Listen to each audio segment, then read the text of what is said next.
Hola amigos, pues muy buenas tardes, tengan todos ustedes bienvenidos a una emisión más de Conexión Científica. Hoy estamos pues muy contentos como siempre, siempre nos da gusto recibir los últimos martes de cada mes a destacados científicos y científicas que nos vienen a contar no solo parte de su trabajo investigativo, no solo parte de su quehacer que día a día realizan, sino que también nos cuentan un poco sobre ellos. Y hoy nos sentimos muy honrados y contentos porque contamos con la presencia de la doctora María Elena Medina Mora y Casa. Y bueno, pues le agradecemos mucho, doctora. Bienvenida esta tarde a Conexión Científica. Pues es un grandísimo honor estar contigo y en tu programa de difusión Claro de que la sí. ciencia. Me parece fantástico. Gracias, doctora. Y bueno, antes de comenzar esta entrevista, déjenme contarles un poco de, bueno, la larga trayectoria de la doctora María Elena Medina Mora. Ella es doctora en Psicología Social por la Universidad Nacional Autónoma de México. A partir del 2006 es miembro del Colegio Nacional, es investigadora nacional, es NI3, y sus campos de interés son la salud mental y las adicciones. Actualmente es directora de la Facultad de Psicología de la UNAM. Ha publicado más de 300 artículos en revistas indexadas, más de 200 capítulos de libros nacionales y también internacionales, ¿no? Y bueno, entre los muchos reconocimientos que ella ha adquirido a lo largo de este tiempo, bueno, pues recibió el Premio Nacional de Salud Pública Gerardo Varela del Consejo de Salubridad General, el Premio de Psiquiatría de la Fundación Camelo, la Mujer del Año en 2006, el National Award of Excellence in Research by a Senior Investigator en 2007, otorgado por la National Hispanic Science Network on Drug Abuse. Es doctora honoris causa por la Universidad Autónoma de Nuevo León también. Tiene un reconocimiento Sor Juan Inés de la Cruz de la UNAM en el 2009 y en el 2010 obtuvo un reconocimiento por la Organización Mundial de la Salud, Director General Special Recognition Award for Accomplishment in the Area of Tobacco Control. Y en 2011 el reconocimiento de la International Leadership otorgado por el National Institute on Drug Abuse. Ha tenido pues muchísimos premios en su haber. En el 2014 también recibió premios de la Sociedad Mexicana de Psicología en 2014 y también de la Asociación Mexicana sobre la Adicción AC. Y bueno, la tenemos hoy aquí con nosotros, hay que aprovecharla a ella y más en estos tiempos que estamos viviendo muy complicados por todo este contexto en el cual llevamos inmersos ya pues más de 2 años, por así decirlo. Entonces, bienvenida, doctora. Y bueno, para comenzar esta entrevista, nos gustaría saber, bueno, de su larga trayectoria y ya de su larga experiencia en la psicología, cómo decide estudiar psicología o qué es lo que más le llamó, le impulsó, motivó a estudiar psicología. Pues digamos, yo empecé a estudiar psicología justo cuando se sale de la Facultad de Filosofía y Letras para convertirse en una disciplina independiente. Y en ese tiempo es que yo estaba eh, pues decidiendo sobre qué iba a estudiar. Me pasó como les pasa, creo que a muchas personas que te gustan muchas cosas y entonces pensarías que podrías trabajar en muchas. Pero quizá lo que más me llamaba la atención era el estudio de la sociedad, era el estudio de las comunidades, pero me interesaba desde una perspectiva en donde pudiéramos hacer algo por la gente, ¿no? Y es porque me gustaba esta parte de estar en el campo con las personas y hablar con ellas. Entonces, pues un amigo de mi papá me dijo que no me fuera por la medicina y luego la psiquiatría, porque cuando terminara todo eso ya no iba a regresar a las comunidades. Y que me aconsejaba que viera esta disciplina nueva que se acababa de independizar y que esta disciplina daba las dos cosas, ¿no? La posibilidad de generar conocimiento, de entender, de aprender, pero también la posibilidad de cambiar las cosas, ¿no? Entonces me pareció que podía ser una área muy interesante y fue cuando decidí que pues, me inscribiría en psicología. Así empezó todo. Gracias, doctora. Y ahora que comentaba su trabajo, bueno, su interés por las comunidades y conocemos también de su trabajo que ha realizado con las comunidades, ¿cuál es la importancia que tiene para la psicología el trabajo y darle eco, ¿no? También a estos grupos de poblaciones? Pues, bueno, yo creo que la psicología es una disciplina que tiene muchísimas áreas y entonces uno puede decidir qué parte de la psicología y desde luego la psicología individual y la práctica clínica pues es muy interesante, pero digamos que se queda en una persona a la vez y yo pensaba que el tema era como mucho más importante y me llamaba mucho la atención toda esta parte transcultural, toda esta parte de cómo los diferentes Méxicos se conjugaban, cómo había sido nuestra historia, que tenía que ver con la conquista, pero también con toda una historia que llevaba pues, a tener estos aspectos de combinar culturas, ¿no? Que eso era algo muy de México. Mi abuela no era mexicana. Eh, Mi mamá y todos sus hermanos renunciaron a la nacionalidad americana porque querían ser mexicanos. Mi abuela también, ella sí había nacido en Estados Unidos. Mi abuelo había estudiado en Estados Unidos y pues, lógicamente se casó también con una americana. Y la familia de mi papá era completamente mexicana, una familia revolucionaria, una familia pues muy interesada también en la historia, en la cultura, muy amante de México. Entonces la mezcla, ¿no? De siempre, de diferentes perspectivas, a mí me parecía que eso enriquecía muchísimo, o sea, te permitía entender más cosas, ¿no? Y entonces escogí dentro de la psicología transcultural en aquel momento, porque pensaba que a través de ver cómo eran otras culturas, podías ver cómo era la cultura propia, ¿no? Entonces, en ese sentido fue muy rico. Entonces, cuando estudié, pues trabajé, mi tesis, por ejemplo, de doctorado fue sobre comunidades migrantes, tanto en los migrantes en México antes de partir, como trabajé con un grupo que hizo la misma investigación en Estados Unidos y entonces pudimos ver qué pasaba con los mexicanos que migraban, cuál era la diferencia entre hombres y mujeres.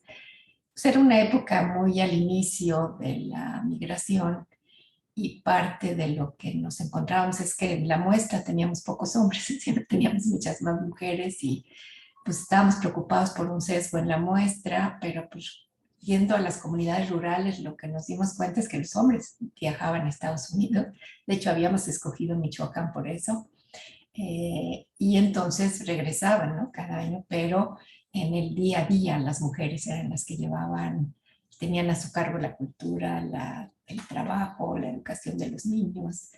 Y entonces, pues fue muy interesante también adentrarme entonces con los temas de género y entonces entender estos aspectos mucho más amplios, es decir, en la práctica individual pues uno sabe que lo que la persona vive, cómo se desarrolla o los problemas que tiene o cómo los enfrenta, siempre es una mediación entre los factores heredados, las experiencias de la infancia, pero también el medio ambiente en el que vive. Pero a veces ese medio ambiente que es el que hace esos aspectos sociales, que es lo que hace que alguna vulnerabilidad genética se manifieste, en realidad se estudiaban poco, ¿no? Y parecía como que teníamos intervenciones pues que nada más consideraban la parte de la enfermedad. Y a mí me interesaba más ver como este contexto más amplio, ¿no?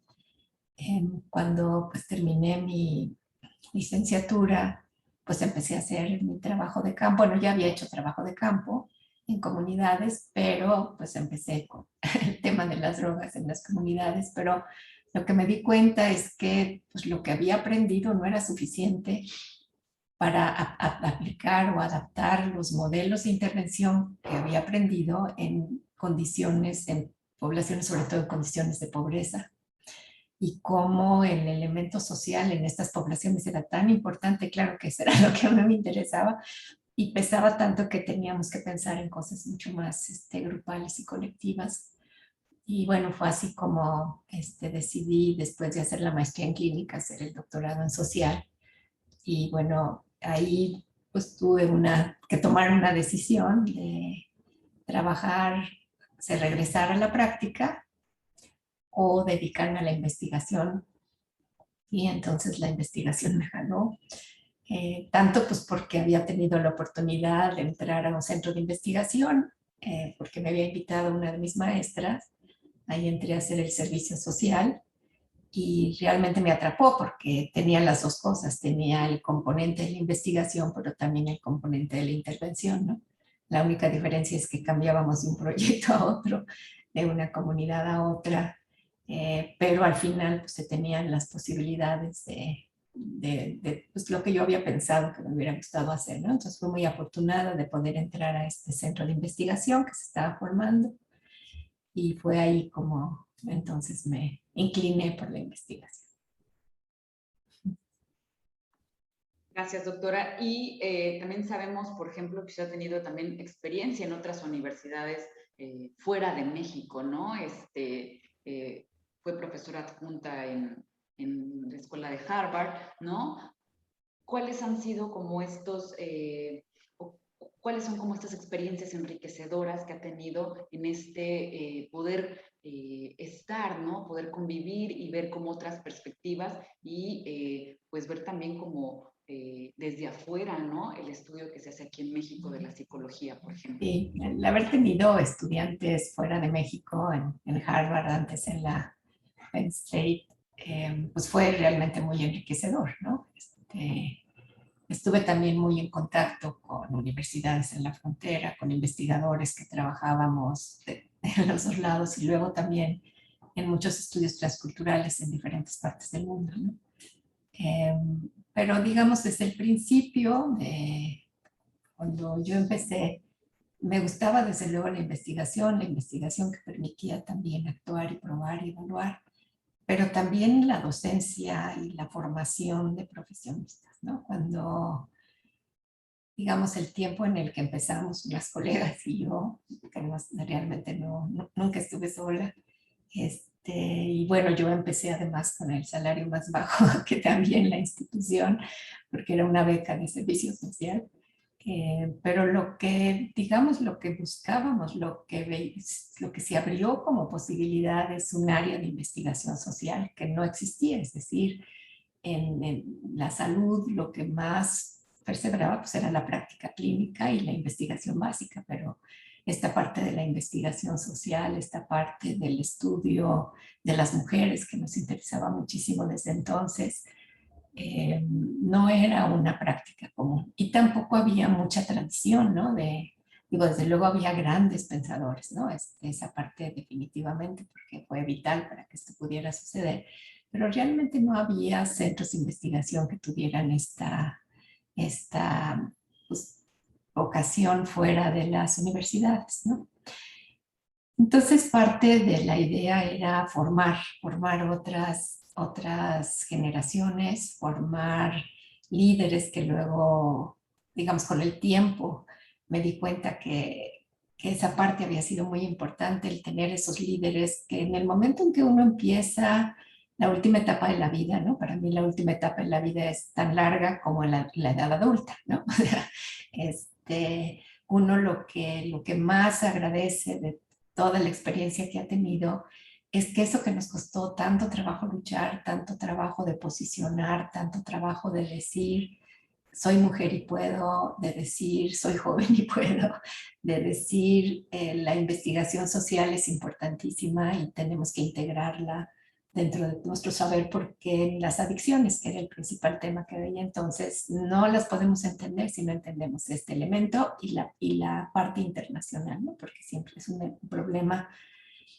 complejo en el que intervienen muchas variables y todo el trabajo internacional juega un papel muy importante. Entonces lo que me di cuenta es que formar a estas alumnas, me encantaban las alumnas y los alumnos que me retaban, que no me creían. Digamos, una de mis más queridas alumnas, cuando iba a hacer su tesis, me dijo, bueno, sí voy a hacer mi tesis en tu proyecto, pero no lo voy a hacer como tú. quiero hacer una cosa diferente, ¿no? No sé, esta muchachita tan chiquita. Y entonces me dijo, bueno, es que, bueno, ella estaba muy interesada en la parte la medicina tradicional, en cómo las personas que tenían enfermedades mentales enfrentaban estos problemas dentro de su cultura, ¿no? Y ella tenía la hipótesis de que encontrábamos poco en mis estudios, porque yo primero les preguntaba la manera occidental de definir los trastornos y no empezaba por preguntarles cuáles eran sus problemas.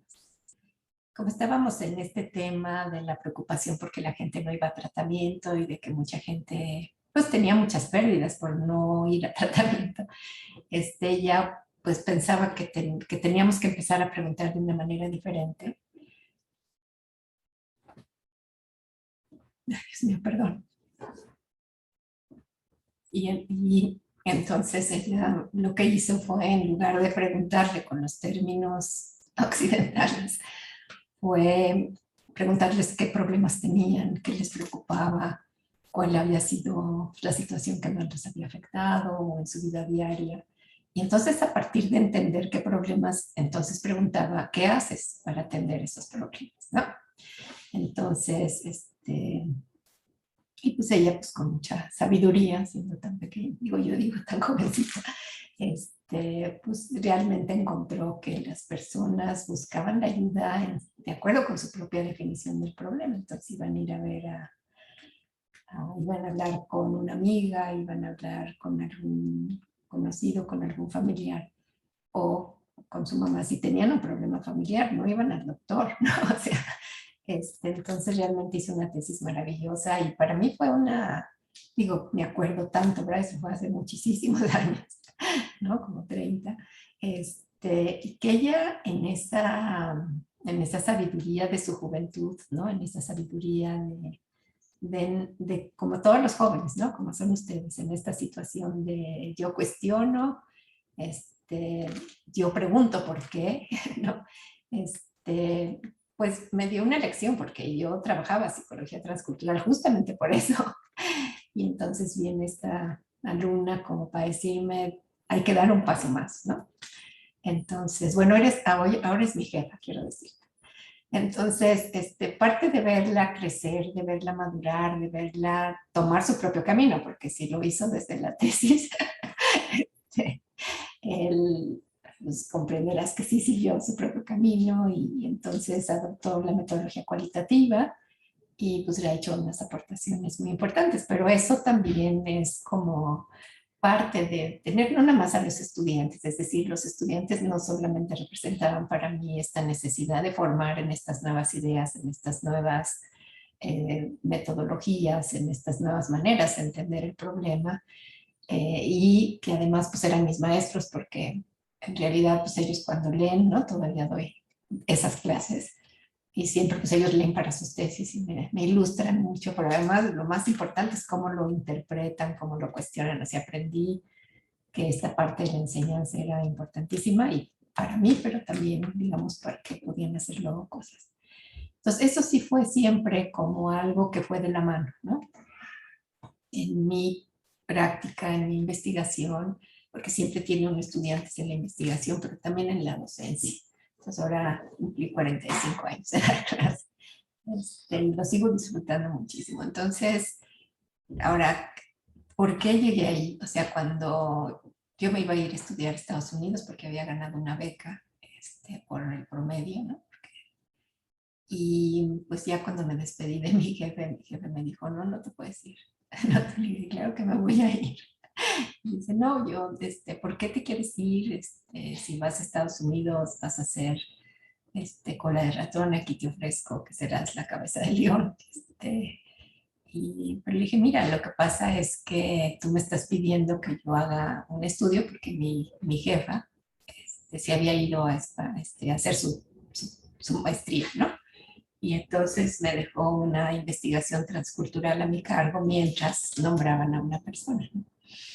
Entonces le dije, yo no puedo hacer lo que tú me estás pidiendo, pues porque en la carrera, o o sea, la salud pública era muy sanitarista, no había la nueva escuela de salud pública, no habían llegado nuestros grandes epidemiólogos y especialistas en salud pública que se formaron fuera.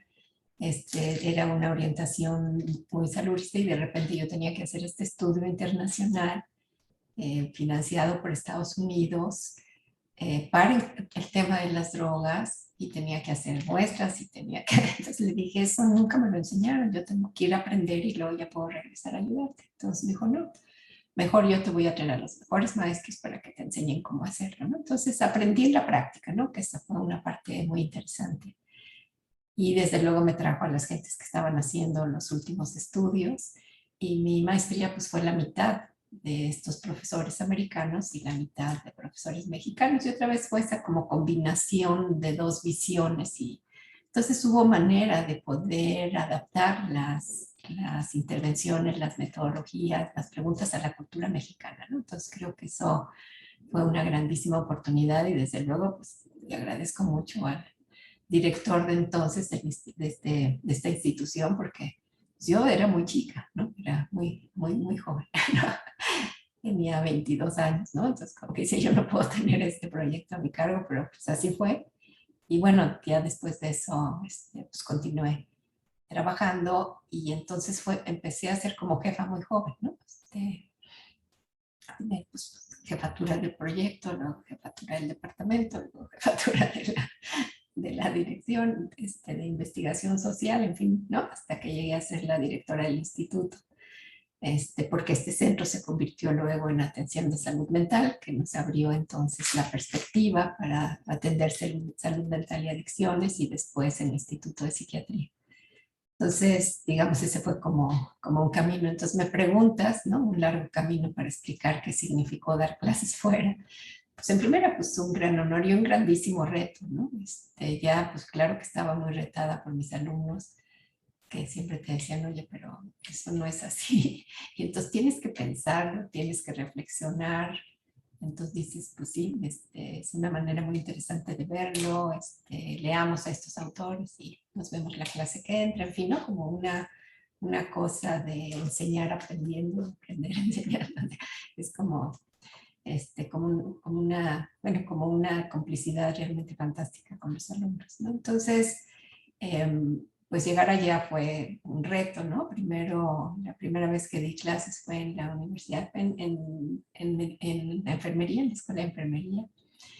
Y pues trabajar con estas mujeres que allá, la mayoría eran mujeres, eran medical practitioners, ¿no? Quiere decir que ellas podían recetar. Es una práctica que apenas empieza aquí, pero me parece indispensable y que estaban interesadas en muchos problemas y que fue realmente muy interesante tener esta experiencia, pero también, digamos, por su vocación por las comunidades, su vocación por el bienestar, ¿no? Entonces, fue una experiencia realmente fantástica. Yo acababa bueno, desde muy joven, porque cuando terminamos este proyecto con Estados Unidos, este centro de investigación era centro colaborador con la OMS y nos teníamos un proyecto de investigación, entonces la que seguía, la que era mi jefe entonces, también se fue, ¿no? Y entonces me quedé yo también con un proyecto, ya estaba un poco mayor, no mucho, tenía 3 años más, y me quedé con el proyecto de la OMS y desde entonces he trabajado en colaboración con la Organización Mundial de la Salud en proyectos en muchos lados del mundo, ¿no? Cosa que también enriquece mucho, ¿no? Y entonces esa experiencia multicultural pues me sirvió muchísimo para dar mis clases porque realmente pues ellos me habían invitado de maestra justamente porque querían ese conocimiento de la cultura mexicana, de la cultura hispana, de las migraciones, etcétera, ¿no? De cómo atender estas poblaciones vulneradas y qué significaba cuando hacían una u otra cosa. Entonces fue realmente fantástico y eso también me hizo ver que esta experiencia transcultural en los organismos internacionales pues era parte de la formación y parte de la enseñanza. Luego, claro, empecé a trabajar con un investigador de Harvard en 2000. Todavía seguimos juntos, nos vemos cada año y seguimos haciendo proyectos juntos, que son 21 años, se dice fácil. Y pues digamos, conocí a la directora del área de epidemiología de la Escuela de Salud Pública, que luego el dean en ese momento era el doctor Julio Frenk. Entonces, pues me invitaron a dar clases y fue fantástico, ¿no? Ahí tenía muy poquitos alumnos, tienen un modelo completamente diferente porque daba clases de 1 a 3, de 1 a 3 y 4 días a la semana. Todo el demás tiempo los alumnos tenían que estar estudiando, tenían que estar leyendo, tenían que estar produciendo, tenían que estar escribiendo y me escribían cuando tenían alguna duda y luego ya llegábamos a las clases, ¿no? Entonces fue otra experiencia, pero trabajar con la que ahora es dean de la Universidad de Harvard, de la Escuela de Salud Pública de la Universidad de Harvard, fue una experiencia maravillosa porque es una mujer realmente fantástica que también tenía pasión por las poblaciones vulneradas y había trabajado en muchos lados del mundo, ¿no? Entonces, pues yo creo que todo se va juntando, ¿no? Yo creo que la parte más importante de todo esto es decir, cuando uno tiene el privilegio de trabajar en lo que le gusta, ¿no? Entonces, en realidad no se siente la carga de trabajo, ¿no? Entonces, bueno, y ahora cuando veo todos los investigadores del instituto, con todo lo que hacen, con todas las innovaciones que están haciendo en la pandemia, ya lo que mis alumnas que se han destacado mucho, ellas y ellos, pues bueno, que siempre que uno da clases mucho tiempo, pues siempre tiene buenos alumnos. Pues me hace sentir contenta y decir, en esta etapa de mi vida, pues todo esto por lo que luché, todo esto, porque digamos, podríamos hablar otra hora de las barreras, de los techos de cristal, de cosas de esta naturaleza, y todo eso, que siempre me apasionó de todas maneras, pues va a quedar, o sea, cuando yo ya no esté, esto ya no va a desaparecer, ¿no? Porque siempre tenía yo como esa figura en la mente, ¿no? Una vez un profesor, cuando estaba estudiando la licenciatura, nos dijo, esta es una nueva disciplina en México, en el mundo, pero en México acaba de empezar. Si ahorita nos preguntamos, ¿qué pasaría si desaparece la psicología? Pues tenemos que ser honestos y decir todavía nada. Pero su trabajo es ese, es decir, la psicología se tiene que posicionar como la gran disciplina que es, y esa es su responsabilidad, y me acuerdo perfecto hasta en donde estábamos sentados, porque fue algo que me impactó muchísimo, ¿no? Entonces yo digo, bueno, con este crecimiento de la disciplina hubo el crecimiento de los grupos, hubo el crecimiento de las instituciones, y pues desde luego estar agradecida de poder haber trabajado en un lugar que te permite hacer lo que quieres y te gusta durante muchos años, ¿no? Así es, doctora. Y ahora que mencionábamos la presencia que se debe de hacer de la psicología, hemos visto que con este contexto de pandemia se ha visto pues tajante, ¿no? La necesidad pues, de tratamiento psicológico, la necesidad también pues sí, de ir al psicólogo y que muchas veces está asociado, ¿no? Quienes van al psicólogo, ¿no? Como esta imagen, pues que uno está loco, ¿no? Que solo van al psicólogo las personas pues, que tienen como algún problema mental, ¿no? Y dentro de este contexto, ¿cuál sería, bueno, sabemos que usted ha estado trabajando, ¿no? Con un grupo también de personas que han brindado ayuda ahora durante la pandemia. ¿Nos puede mencionar un poquito, comentar un poquito acerca de ese trabajo y las experiencias, los retos y también los logros que han tenido, ¿no? Que han sido, pues, estos 2 años, pero que ustedes han tenido que trabajar a marchas forzadas, ¿no? A tener como, pues, una experiencia más rápida en torno a la ayuda social. Sí, yo creo que ha sido, digamos, ha sido terrible y ha afectado las vidas de muchísimas personas, ¿no? Y tanta muerte y tanta pérdida de trabajo, tantos problemas económicos, podríamos estar la violencia, y podríamos pensar en todas estas situaciones difíciles, pero también ha sido una época de oportunidades, ¿no? Por una parte, pues todos estos determinantes sociales tan complicados que predicen mucho el malestar emocional y luego la enfermedad, pues están ahí con la pandemia, ¿no? El cierre, el que no se considerara la atención a la salud mental como un servicio esencial y que se cerraran las consultas. En México todavía el tercer nivel juega un papel muy importante en la atención, ¿no? Porque la gente tarda mucho tiempo en llegar al tratamiento. Cuando llega, pues llega con muchas pérdidas, ¿no? Pero entonces esta predicción de o sea, que el haber tenido un malestar previo, el no poder recibir atención, explica mucho de la enfermedad, ¿no? Pero desde luego también las nuevas manifestaciones y las secuelas del COVID, ¿no? Entonces tenemos como por todos lados, y luego los duelos y algunos, digo, muy difíciles por las circunstancias, pérdidas a veces de muchos familiares al mismo tiempo y dificultad pues para hacer estos rituales que nos ayudan a, a pasar del intenso dolor a honrar la vida de las personas que vivieron con nosotros, ¿no? Y esa parte pues ha sido muy difícil. Pero por otro lado también lo que veo es que esta barrera que es el estigma, como bien planteas muy bien, de que hace que la gente no quiere ir al doctor porque le da pena, porque siente que puede solo, porque no, pues no tiene una enfermedad, por lo menos desde su perspectiva tan grave como la que se ve en las películas, pues impide que la gente realmente pueda tener bienestar.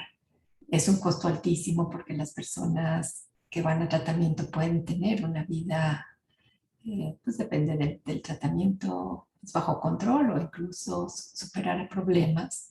Este, y el estigma pues hace mucho daño. Pero al mismo tiempo lo que vemos es que las gentes ahora están dispuestas a hablar de que no se sienten bien, de que se sienten mal, de que están angustiados, de que se sienten deprimidos, de que están preocupados porque están bebiendo de más o usando drogas. En fin, sí hay toda esta parte de mucha más disposición a hablar del tema. Y algo característico, por ejemplo, es como, porque, digamos, nosotros siempre dijimos que la brecha de atención era de tal manera grande que nunca iba a haber presupuesto suficiente, o sea, se dedica muy poquito, ¿no?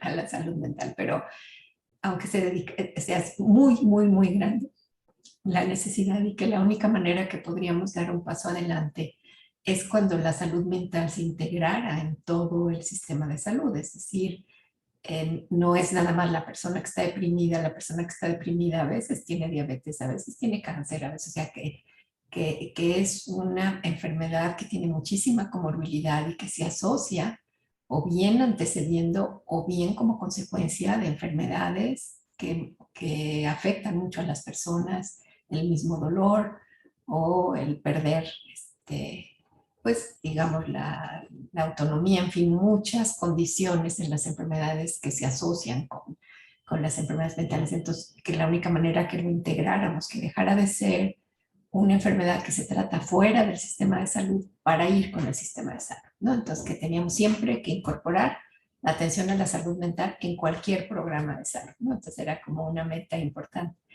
Ahora, no sé, por ejemplo, se me viene ahorita a la mente una de las grandes conferencias que se dieron en el Colegio Nacional en este ciclo de Libertad por el Saber, cuando en la que tuvo que ver con el aspecto urbano, los arquitectos y un ingeniero hablan de la salud mental durante COVID, ¿no? Y claro, hablan desde cómo se tienen que, o sea, cuál es el impacto, cuál es la construcción que se requiere, la importancia de las áreas verdes, en fin, una serie de cosas que claro que nosotros habíamos investigado, ¿no? Y publicado, pero no estaba en el discurso de tanta gente, ¿no? Entonces estas personas que están hablando de otra cosa y de repente dicen la enfermedad mental, ¿no? Y esto tiene que ver, pues digo, por el crecimiento tan importante, ¿no? De la enfermedad, que sí está afectando a muchas más personas y que los determinantes sociales, toda esta evidencia de las disparidades sociales, que se han hecho muy visibles, ¿no? O sea, no es que no las conociéramos, ¿no? Yo creo que todos podemos pensar o entender por qué decimos que la pobreza tiene cara de mujer pobre, ¿no? En el sentido de que todas estas vicisitudes diarias, todos esos continuos estreses, toda esa falta de apoyo social, toda esa sobrecarga, ciertamente afecta a las mujeres que por otra parte son unas luchadoras y guerreras porque nunca se dejan vencer, ¿no? Hay una parte muy interesante de eso. Pero el cómo entonces en esta pandemia, pues eso se hizo visible, ya no se pudo ocultar, se tuvo que hablar de eso, se tuvo que entender cuando se vio quiénes eran las personas que desafortunadamente fallecían, en qué municipios, más allá, digamos, obviamente de la manera como se maneja la pandemia, pero en realidad las disparidades fueron evidentes en todo el mundo, ¿no?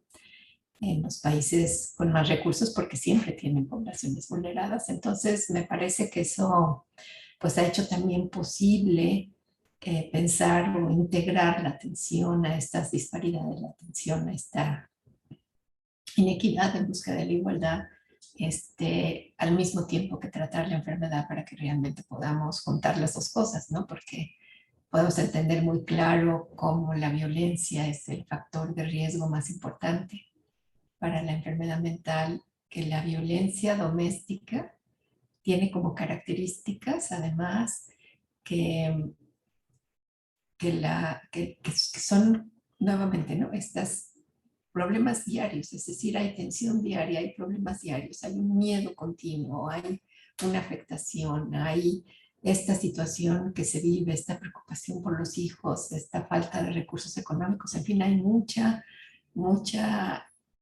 dolor en esto, pero es un dolor largo, de muchos años, continuo.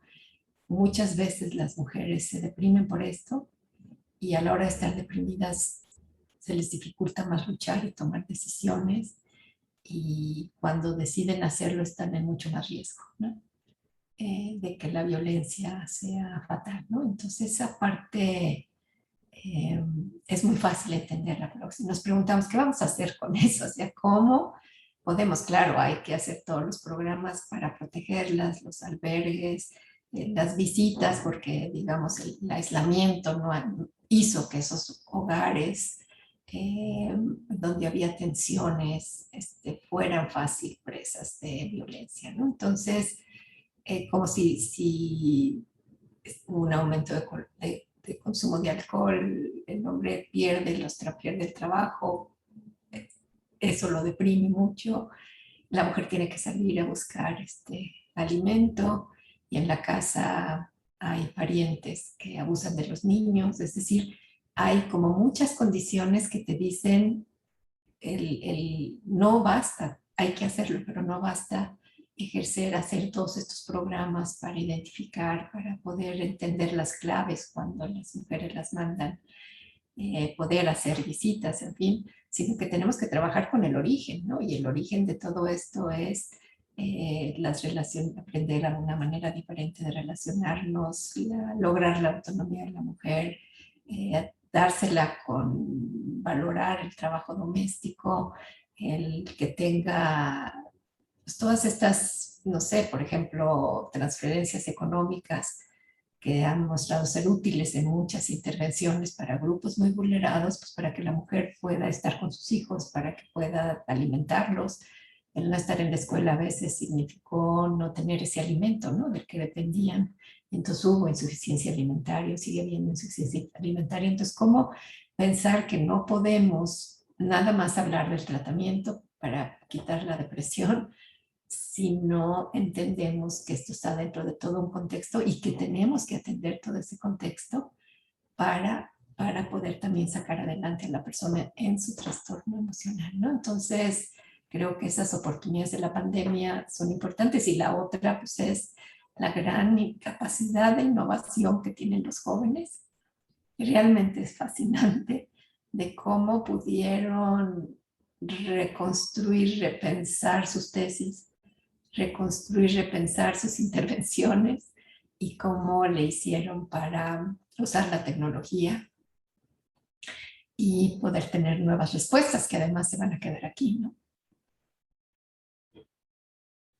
Gracias, doctora. Y en ese sentido, por ahí teníamos una pregunta respecto al uso de las tecnologías, ¿no? Por ahí nos preguntaban cómo ve el futuro de la psicología, pero qué opina también de estas apps y software nuevos que promueven, ¿no? Como los robots psicológicos.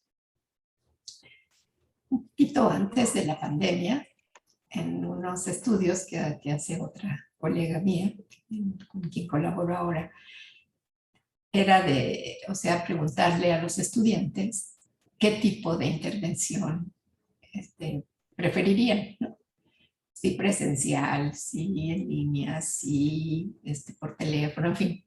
Y no, pues no escogían esta intervención de primera, ¿no?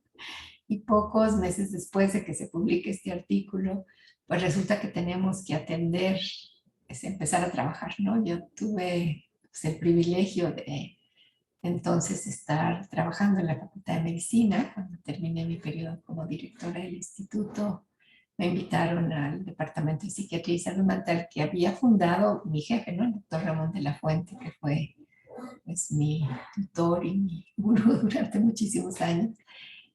Y en este departamento pues se daba atención a la comunidad estudiantil y teníamos muchísimos estudiantes, ¿no? Acabábamos de abrir una clínica de atención a la violencia, ¿no? La violencia contra la mujer, también puede ser para hombres, pero que empezó atendiendo a las mujeres que habían sido victimizadas, principalmente por abuso sexual. Y también teníamos una clínica de adicciones, ¿no? Y de repente viene la pandemia y pues uno se pregunta que no puedo dejar a los estudiantes sin atención y entonces el coordinador de la clínica rápidamente se movió y pudimos organizar una atención en línea, ¿no? Primero atención de urgencias y después metimos en línea todo, bueno, porque pensábamos que iba a ser rápido, ¿no? Entonces era la atención en urgencias y ya regresábamos, pero no fue el caso, como todos sabemos, y entonces fue cómo incorporar toda la atención, la atención de siempre. Es una clínica muy interesante porque tiene psicólogas excelentes, muy capacitadas en las nuevas terapias, en los nuevos modelos de atención, en el trabajo individual y en grupo, y trabajo social, que hace un trabajo también fantástico en lo que son todas estas intervenciones psicosociales, el trabajo en la familia y todos estos determinantes sociales, ¿no? Que son como su vocación. Entonces, como juntos los psiquiatras, los médicos, las psicólogas y las trabajadoras sociales, pues se hizo desde hace 50 años un ejercicio muy interesante multidisciplinario de atención a la comunidad universitaria. Entonces, digamos, en los primeros meses, ¿no? De marzo a julio, pues se atendieron poco más de 1,700 estudiantes y después pues ya se hizo el tratamiento completo, ¿no? Todos los días, incluyendo la psicoterapia de grupo y talleres en línea. Y realmente, digamos, lo que descubrimos es que fue muy productivo, ¿no? Realmente hubo mucha demanda, mucha atención, mucha adherencia al tratamiento y pues fue pues, una experiencia maravillosa, ¿no? Primero pensábamos, ¿no? Nos cuestionábamos si por ejemplo, en esta conversación que estamos teniendo tú y yo, estamos empatizando una con la otra, estamos manejando pues digamos, partes de la relación médico-paciente. Bueno, nosotros no somos médico-paciente, pero si en un escenario de estos podríamos tener esa relación que es tan importante en el tratamiento. Y bueno, lo que dio el resultado es que sí, ¿no? Y tenemos ahora otro proyecto, esta misma investigadora, la doctora Benjetro, coordina, probando otro tipo de intervenciones, ¿no? Es decir, cómo las intervenciones en línea que uno puede tener en el teléfono me ayudan o no me ayudan para manejar el estrés, ¿no? Y bueno, al principio de todo el estrés, pues sí ha sido muy efectivo, ¿no? Porque te enseñan a respirar, te recuerdan cómo hacerlo, puedes hacer meditación, puedes hacer atención plena, en fin, hay muchas cosas que puedes aprender y si tienes un estrés muy grande, pues te ayuda, ¿no? Pero podemos hacer intervenciones más duraderas, con más sesiones, más seguimiento, no para tratar un tema inmediato, sino para tratar un problema crónico, ¿no? Y pues se ha descubierto que esas intervenciones, aunque no sean con un especialista, son muy efectivas, pues desde luego para los trastornos menos graves, pero eso también te permite identificar y canalizar a quien lo quiere, ¿no? Entonces me parece que toda esta tecnología ha sido, bueno, que la psiquiatría y la psicología ha sido muy afortunada en poder con tecnología llegar, ¿no? La facultad pues lo que tiene es este servicio en telefónico. En la Facultad de Medicina teníamos el servicio, también podía ser telefónico, pero también podría ser en plataformas como esta. La Facultad de Psicología lo hace en telefónico porque lo estamos trabajando más para llegar a poblaciones que no tienen necesariamente una línea, pero sí tienen un teléfono inteligente, sí tienen un teléfono por el que pueden hablar, sí tienen un WhatsApp, ¿no?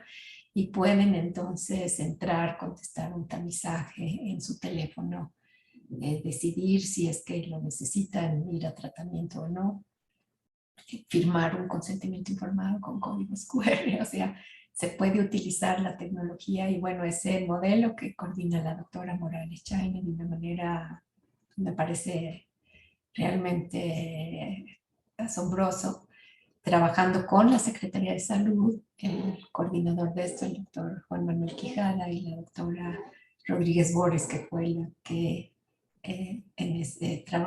trabajó en este modelo.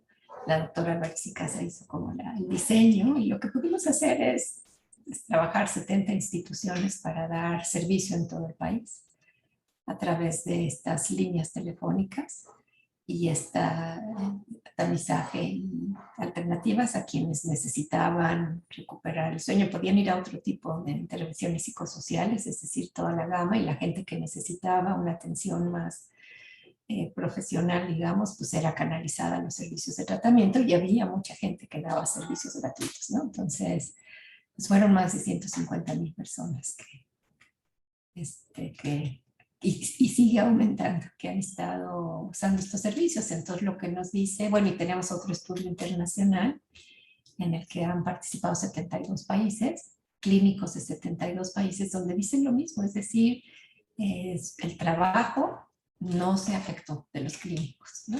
Creció. Ahora, obviamente, pues aquí lo que nos queda es dos retos importantísimos. Uno es cómo hacer llegar esto todavía más lejos a las personas que no tienen acceso, ¿no? Porque para esto necesitamos que tengan un teléfono. La mayor parte de la población tiene ya teléfono, pero hay muchos lugares donde no hay, ¿no? Entonces, digamos, sí tenemos que trabajar sobre esto. Las poblaciones muy vulneradas, como las poblaciones en situación de calle, las, pues, digamos, personas que tienen dependencia, sustancias, que pues viven al día en condiciones muy tristes. Entonces, esto obviamente todavía necesita poder llegar a esas poblaciones.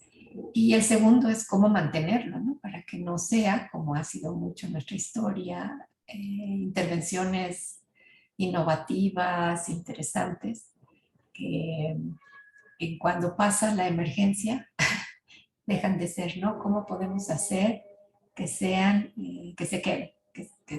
Ahora, lo que yo sí pienso es que muy desafortunado que haya sido una epidemia tan larga, pero al mismo tiempo también ha hecho que haya que nos acomodemos a estas tecnologías, ¿no? Entonces yo pienso que esta vez no se van a perder, ¿no? Entonces eso espero. Gracias, doctora. Y bueno, ya nos comentó usted sobre los retos a los que se ha enfrentado, ¿no? Diversos retos a los que se ha enfrentado. También nos ha comentado acerca de sus logros. Y bueno, ahora sabemos que usted está pues con una carga de trabajo aún más pesada por toda la cuestión de la pandemia. Pero cuéntenos, por favor, ¿qué es lo que le gustaría hacer? O sea, que ahorita no está pudiendo hacer, pero que le gustaría hacer, ¿no? O algo, por ejemplo, que usted hacía, que le gustaba antes hacer y ahora por la pandemia no puede hacer. Pues yo diría que la pandemia, digo, salvo ver a mis amigos y tener más contacto social y poder disfrutar más a mi nieto, en realidad no me ha limitado, ¿no? Y no me ha limitado porque creo que somos una profesión afortunada, que pudimos seguir haciendo investigación y pude seguir viendo a mis alumnos y pude seguir dando clases, en fin. y trabajando, ¿no? Entonces yo creo que en ese sentido, salvo no tener ese contacto personal y ver con mucha tristeza, digamos que los jóvenes que necesitan esa interacción para desarrollarse bien, los niños, ¿no? Cómo no la están pasando tan bien, ¿no? Y eso, bueno, obviamente me afecta, pero creo que como profesión no he perdido mucho. Ahora, una vez, digamos, cuando me acercaba a los 60, todo estaba un poco lejos, pero ya estaba, digamos, en ese trayecto. Eh, Tuve la fortuna de entrar a un taller que me llamó la atención en un congreso de investigación sobre planear esta última etapa, ¿no? De la que ya te platicaba. Digo, parte de bueno, yo me sentía muy orgullosa de cómo había trabajado como para poderme mantener, para mantener mi autonomía, para poder, en fin, ¿no? Yo pues, crié sola a mi hijo, en fin, cosas que, que tuve que hacer porque así se dio la vida. Y yo me sentía orgullosa, ¿no? Pero cuando llegué a la última evaluación reprobé. Y reprobé porque, o sea, las preguntas que que traía el cuestionario era, ¿ya pensaste en o sea, como en lo que quieres hacer y todavía no haces? ¿Qué planes has hecho para eso? ¿Ya previste esto? Ya no. Entonces me di cuenta que no, o sea, que yo sentía que podía mantener ya, podía ser autónoma hasta que muriera, pero digo, y yo pensaba nunca voy a hacerle carga a mi hijo porque tengo uno solo, ¿no? Y entonces yo tengo que poder ser, entonces yo estaba orgullosa de eso, pero no había planeado eso, ¿no? Entonces como un poco toda la reflexión era, es que tienes que planearlo cuando tienes la posibilidad de hacerlo, porque cuántas personas que ya no pueden hacerlo porque ya perdieron capacidades, porque digo, así es la vida, ¿no? Entonces vamos perdiendo, pues se dan cuenta que no hicieron cosas que querían. En cambio, cuando ya criaste a los hijos, cuando ya tienes tu trabajo establecido, cuando tienes ya pues, o sea, tienes menos gastos, ¿no? Eso es definitivo. Pues tienes que pensar qué quieres para que lo puedas hacer, si no, no lo puedes hacer, ¿no? Entonces, eso me hizo reflexionar muchísimo y pensar qué quería yo hacer, ¿no? Poder pasar el último examen que había reprobado tan culturalmente. Entonces, o sea, lo que hice fue trabajar en pensar qué quería, ¿no? Entonces, pues una de las cosas que decidí que quería hacer era, pues, terminar en en esta parte de formación, de darle a la universidad todo lo que me dio, de trabajar por pues, todas estas cosas que la investigación y todo este grupo tan grande de psicólogos que hay hoy, maravillosos, pudiéramos realmente tener como una visibilidad mayor y la pandemia pues, nos dio esa oportunidad, ¿no? Entonces, no estoy segura que lo logre, pero me parece, digamos, eso es lo que quise hacer y lo que estoy haciendo, ¿no? Ha sido muy difícil en el sentido de que la administración no es fácil, pues de que se generan muchos retos, ¿no? En el trabajo en línea. Y en ese sentido, pues sí hay que luchar más, pero bueno, yo creo que la vida abre oportunidades y que uno tiene que enfrentarlas y ese es el momento en el que estoy. Muchas gracias, doctora, por compartirnos esta reflexión. Y ya para ir cerrando, si me pueda compartir con nosotros y en nuestro auditorio, pues, ¿cuál es la lección más importante que le ha dejado todo, pues, esta trayectoria y todas estas anécdotas que nos ha venido contando, ¿no? Algo que quisiera compartir con nosotros. Pues yo tuve una oportunidad, ¿no? Yo creo que mucho de lo que te pasa en la vida es porque se te abren oportunidades, ¿no? Mucho no es que te lo ganes, mucho es que estás en el momento y en el lugar adecuado y bueno, tomas las oportunidades, pero me parece que esos escenarios, ¿no? El poder trabajar en el mismo tema, que yo empecé a trabajar profesionalmente en 1973 y durante toda mi vida he hecho lo mismo, o sea, he hecho lo que me gusta, ¿no? Y he trabajado, he podido desarrollar un mismo tema. Claro, la investigación es fantástica porque nunca te aburres, porque siempre es la siguiente pregunta y la siguiente pregunta.